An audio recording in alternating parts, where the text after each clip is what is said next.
Направлена эта идея, прежде всего, для сохранения и возрождения духовных и нравственных ценностей молодого поколения, прежде всего. Но для выявления молодых талантов.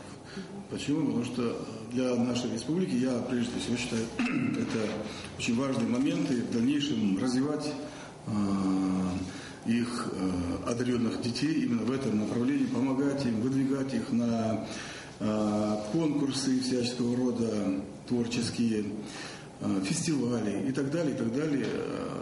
Вот такого плана мероприятия. Я считаю, это большой плюс для нашей республики. И то, что сегодня по инициативе Министерства культуры сегодня вообще мы проводим первое мероприятие такого рода, да, я считаю, большой плюс. И очень много было детей на отборочном туре. Вот. Ну, где-то около 50 человек, вот так вот детей было. Мы из всех, почти, я бы сказал, даже больше половины детей мы отобрали.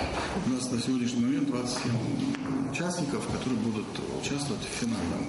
Хотелось бы сказать и министру огромное спасибо за то, что нам поручили вот такое вот мероприятие для нашего центра. Это вообще огромная честь. Мы надеемся, что завтра наше мероприятие пройдет на ура. И, пользуясь случаем, хотел бы еще людей пригласить побольше. Приходите, люди. Будет очень интересно. Это будет в театре юного зрителя в 13:00. Вот. Будем ждать.